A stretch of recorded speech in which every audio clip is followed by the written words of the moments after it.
बिस्मिल्लाहिर्रहमानिर्रहीम, अस्सलाम वालेकुम। मैं हूं ईसा नकवी और मेरे साथ मौजूद है मोहम्मद कामरान ख़ान, सुनो टीवी के ब्यूरो चीफ़ हैं। हमसे थोड़ी देर पहले इत्तफ़ाक़ हुआ, हम मौजूद थे इस्लामाबाद के एक मकामी होटल में। सऊदी सफ़ीर की जानिब से इफ़्तारी की दावत दी गई थी और उसमें ज़ाहिर है कि जब सऊदी सफ़ीर या कोई भी सफ़ीर इफ़्तार की दावत करता है तो उसमें फिर पॉलिटिशियंस भी होते हैं, मीडिया के लोग भी होते हैं, जो सर्विंग और रिटायर्ड मिलिट्री ऑफिसर्स वो भी होते हैं, ब्यूरोक्रेट्स भी होते हैं। तो ऑल वॉक्स ऑफ लाइफ से लोग मौजूद थे।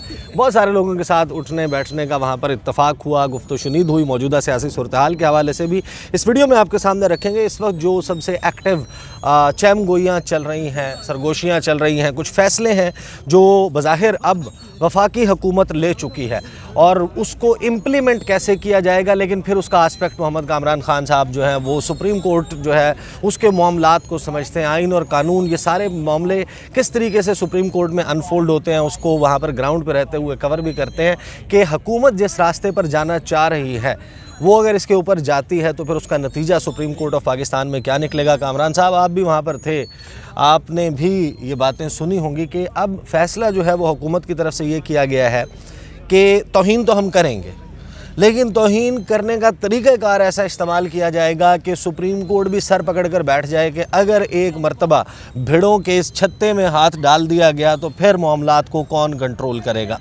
और मैं वो बस एक पीस ऑफ इंफॉर्मेशन शेयर कर लूँ, फिर जनाब आपसे हम पूछेंगे कि ये फिर मामलात कोर्ट में कैसे अनफोल्ड होंगे। अब कुछ लोग जो हैं जो बड़े करीब से और उनमें से एक जो है वो उस इत्तेहादियों की मीटिंग में भी शामिल थे, जो वज़ीर आज़म ने जिससे खिताब किया, वो ये बताते हैं कि मामलात में रोड़े तो अटकाएंगे, लेकिन करेंगे ये कि एक पार्लियामेंट जो है वो उससे करारदाद मंजूर करवाएंगे, एक और सुप्रीम कोर्ट के हवाले से, इस फैसले के हवाले से कि हमारा काम है, हमें करने दिया जाए, अदलिया मदाखलत ना करे, ये सारी गुफ्तगू उसमें शामिल होगी।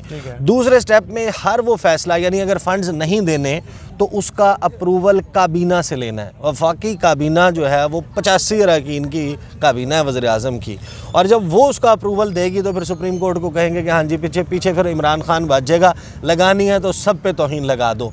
तो अब मुझे बताएं, मरीम नवाज़ साहिबा जाती हैं रावलपिंडी, वकला कन्वेंशन से खिताब करती हैं, वहाँ पर वो जजेस को टेक ऑन करती हैं। एग्जैक्टली तौहीन अदालत से कौन बचा रहा है और ये मामला कैसे सुप्रीम कोर्ट में आएगा फिर? अब ईसा साहब, सबसे पहली बात ये है कि इस वक्त हुकूमत के पास, कल शायद आपने पूछा था मुझसे कि जी हुकूमत के पास अब क्या ऑप्शन है इस फैसला आने के बाद, तो मैंने ये कहा था कि हुकूमत के पास सिर्फ एक ही ऑप्शन है, वो ये कि इस फैसले की खिलाफ वर्जी कर दें। इसके अलावा तो और कोई ऑप्शन नहीं है। मतलब है ना आप इसको ओवरटर्न करवा सकते हैं, ना इसके रिव्यू में आपको कोई जो है वो खातिर खा कामयाबी हो सकती है, ना इसके अलावा कोई और लीगल ऑप्शंस आपके पास मौजूद हैं। सिर्फ एक ही ऑप्शन है, यही ऑप्शन है कि जी, और वो उसी के ऊपर अमल कर रहे हैं। अब आप ये देखिए कि मैं ये समझता हूँ कि आप मरीम नवाज़ की स्टेटमेंट, अभी जिस इफ्तार डिनर की आपने बात की जहाँ हम इकट्ठे थे, वहाँ पर आपने एक स्टेटमेंट जो है वो पढ़कर सुनाई थी, वो किन साहब की थी?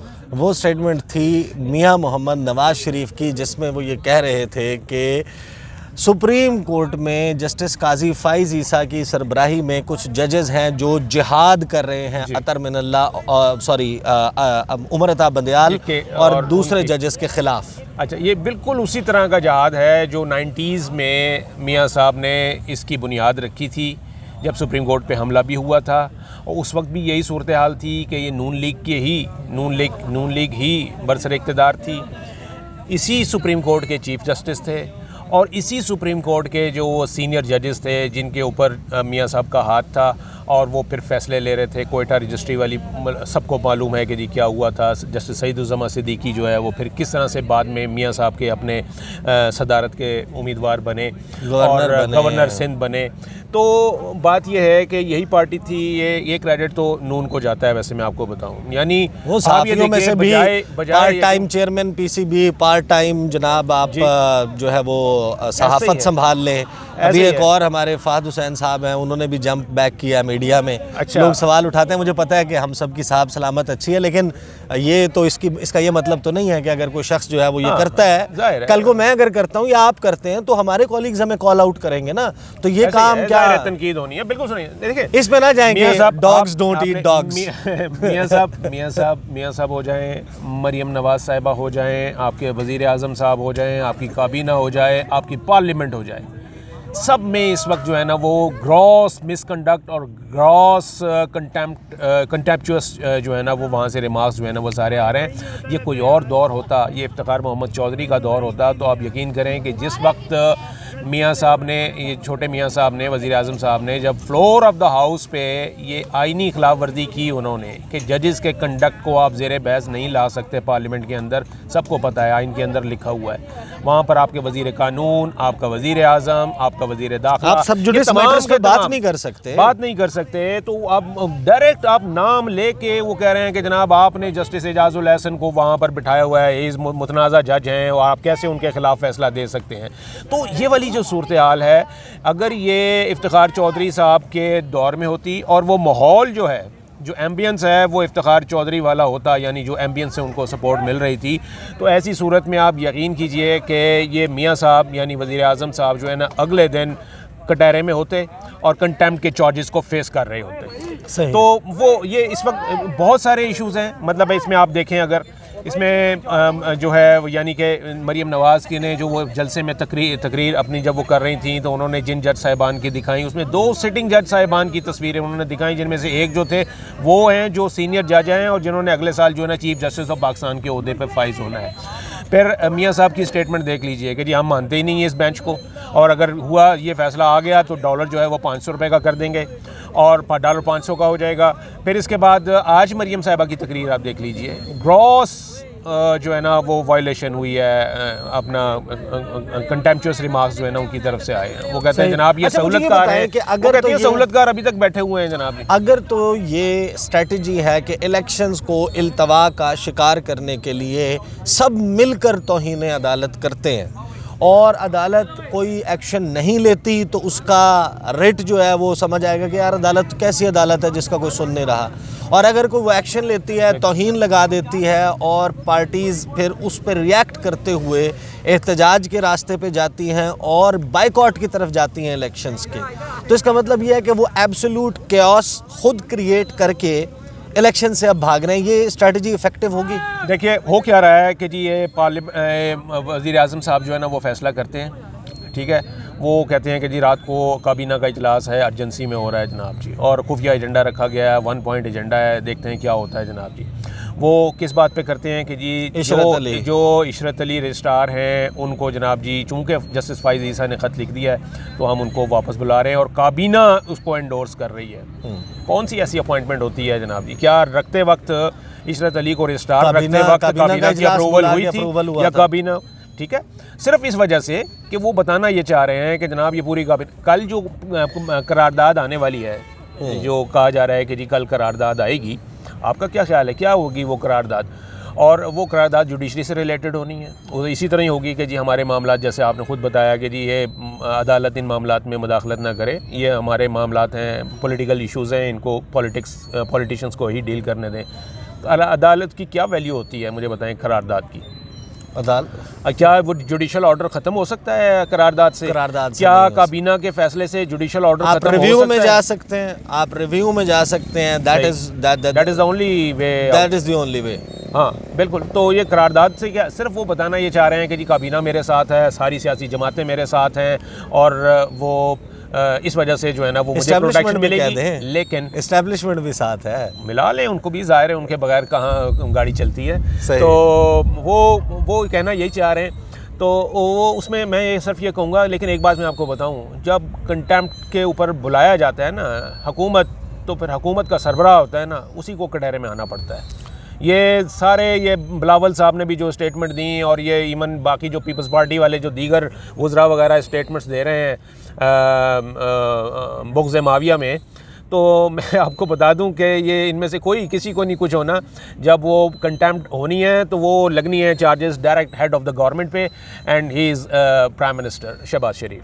देखते हैं जनाब, हुकूमत जो है वो तो एक हेड ऑन कोलिजन का फ़ैसला, ज़ाहिर है कि अब आपको तो नज़र आ रहा है ना, खुल के नज़र आ रहा है, ये फ़ैसला कर चुकी है। लेकिन ये जो हिकमत अमली है, ये अनफोल्ड होना, इसको हम जब होता देखेंगे तो उसमें फिर ज़ाहिर है कि सुप्रीम कोर्ट क्या करती है। उमरता बंदयाल फ़िलवक्त तो ये नज़र आ रहा है कि 8 जज साहिबान हैं जो अब आपको डिवीज़न नज़र आ रही है। अब तो ज़ाहिर है कि अब 6-0 का जजमेंट जिसने काजी फ़ाइज़ साहब के फ़ैसले को ओवर रूल किया, ओवरटर्न किया, वो सामने है। फिर शाहिद वहीद साहब जो हैं उन्होंने वो जजमेंट पे इख्तलाफी नोट दिया था काजी फ़ाइज़ के।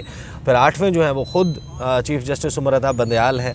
और फिर दूसरी तरफ बाकायदा अब ये कहा जा रहा है कि काजी फ़ाइज़ जो हैं वो जिहाद करें। और ये सिर्फ ऐसी बात नहीं है कि मैं सिर्फ मियां मोहम्मद नवाज़ शरीफ की बात कर रहा हूँ, इस बात को फिर आज इंडोर्स भी कर दिया। मेरे पास प्रोग्राम में सेनेटर डॉक्टर अफनान मौजूद थे, अफनानुल्लाह थे, मुशाहिदुल्लाह खान साहब के साहबजादे हैं। तो उन्होंने भी बिल्कुल इसी किस्म की बात की और government has no remorse right now. अच्छा, वैसे ये जो आप फिगर दे रहे हैं ना 8 और 8, तो सुप्रीम कोर्ट की जजेस की तादाद कितनी होती है वैसे? 17 होगी ना, 16 + 1 होती है। तो मैं कह रहा हूँ बड़ा क्लोज कॉन्टेस्ट है। हाँ। अगर 8 एक तरफ है और 8 एक तरफ है, लेकिन तो ये तो बड़ा कांटे का मुकाबला होगा। लेकिन फिल वक्त जो गिवन जजेस हैं वो तो 15 है ना, इस वक्त 15 है, इस वक्त तो 15 है ना। तो अभी तो हम अभी जो वेकेंट हैं तो अभी तो हम इनको शामिल नहीं कर सकते। अभी हम कहेंगे तो वो 8-7 बनेगा। तो मतलब मेजॉरिटी में जो है वो चीफ साहब का ग्रुप है। And it is so unfortunate, हमने कभी अदलिया के बारे में हमने ना ऐसी गुफ्तगू ना खुद की ना किसी को करते हुए देखा। यहाँ पर जनाब बाकायदा वो टीमें, अच्छा नहीं 90s में शायद रहा हो यही मामला, 90s में हुआ था। और उस वक्त ये कहा था बाकायदा मियाँ साहब को, उन्होंने कुछ नहीं, कुछ ऐसे इशारतन, जिसे हम कहते हैं ना इनुएंडोज जिसे हम कहते हैं, कि इशारतन उन्होंने एक बात की थी, उसके ऊपर नोटिस हो गया था, उनको बुला लिया था अदालत में। और मैं आपको बताऊं, जिसमें ये कहा जाता था कि जी ये वो क्या होता है, जुम्बश अबरू होते हैं ना, एक आँख का एक आपके उसका इशारा जो है ना, वो भी कंटेम्प्ट में आपको जो है ना वो ला सकता है, कटहरे में ला सकता है वो भी। तो यहाँ तो आप यूँ समझें कि तस्वीरें दिखा के कहा जा रहा है, लाखों के मजमूए में तस्वीरें दिखाई जा रही हैं कि जनाब ये हैं वो फलाने, ये सहूलतकार हैं, ये करप्ट हैं, और ये मतलब है कि इन्होंने मिसकंडक्ट किया है।